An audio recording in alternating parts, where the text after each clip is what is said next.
Right, welcome ladies and gents. A bit of an update on Joker 2 and the musical aspect. I think some people will find this interesting. I think it's quite telling anyway, at the very least, in terms of what they want to do and what direction they're going in. So it's not what they want to do, they've done it.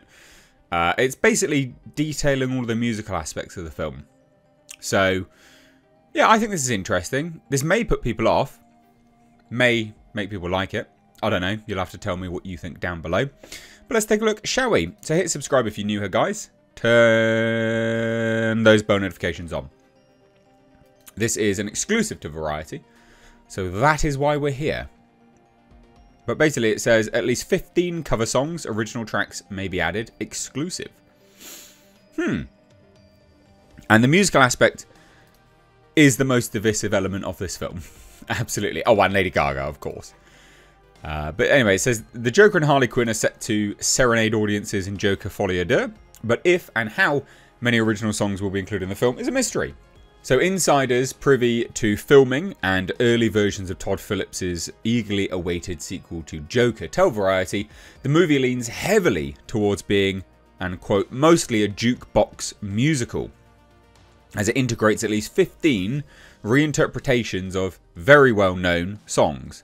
One is said to be That's Entertainment from the 1953 musical, The Bandwagon, famously associated with Judy Garland. However, there is a door open for an original song or two to be added to the final version.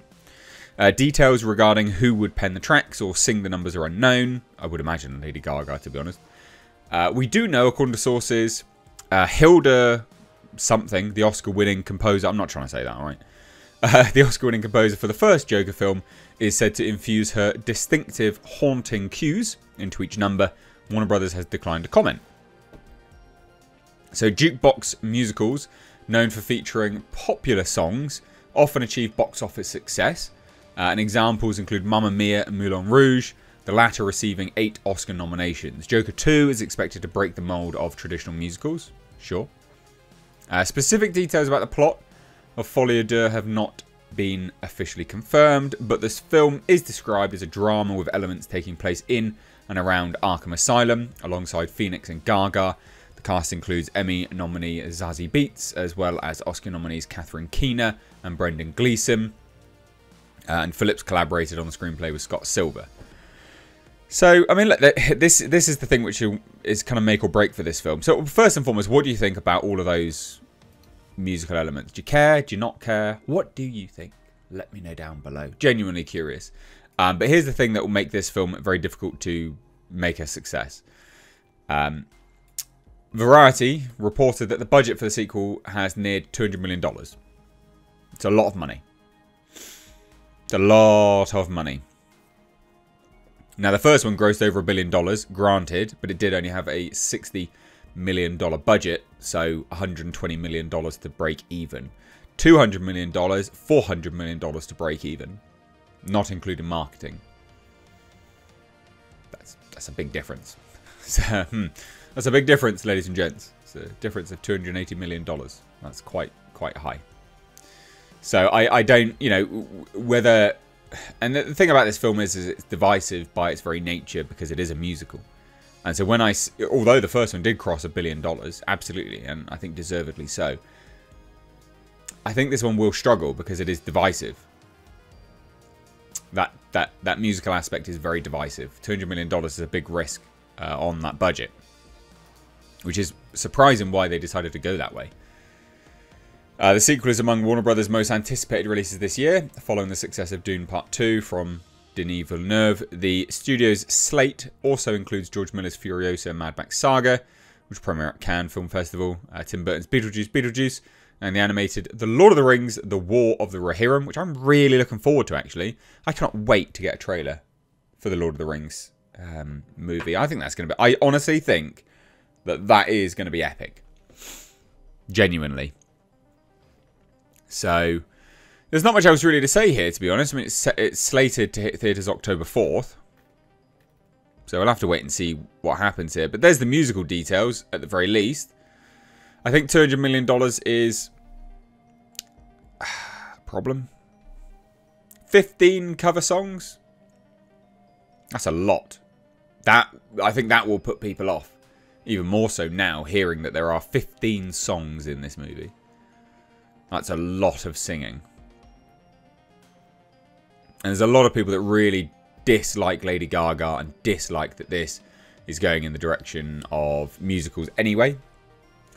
So to hear that there will be 15 cover songs, maybe some original tracks as well, that's gonna... I think that will put more and more people off. But, I mean, it's difficult because I think a lot of people were thinking that Joker wasn't going to be very good. If you remember, do you remember this? Story time. Joker. The movie that people were writing articles saying that people were going to burst into theatres and shoot people up. That was something that people genuinely expected to happen with Joker. It's like the mainstream media wanted it to happen. They desperately wanted it to happen. It was the weirdest thing. It's like this weird fever dream of mainstream media, right? There was a lot of articles. There was a lot of articles trying to say that they wanted to do all this stuff. It was batshit. And I don't think people thought that that was going to be a success. But there's a lot of people, and a lot of people didn't like it, granted. But I don't know whether Joker 2 is going to be successful, because it is still mired in the brand of DC, which has not been proven to be massively successful. I think it's different enough, though. But is there enough goodwill from the first one now? Because when did the first one release? Let me have a look. God, it was quite a while ago now, wasn't it? I want to say 2020. 2020? Was it that? 2020? 2021? Long time, ladies and gents. Is it long enough where people will still be interested? Let me know. And what do you guys think to these musical aspects? 15 tracks. 15 songs. What do you think? Will this be successful? Let me know down below. Genuinely curious to hear what you guys think. So let me know down below in the comments. If you're new here, do hit subscribe. Turn the bell notifications on. They're gonna have to convince some people here. I can't go over that. 15 songs. Fucking hell. I still think it's gonna be good. I remain cautiously optimistic. I remain cautiously optimistic, ladies and gents. Cautiously. Maybe. Thoughts?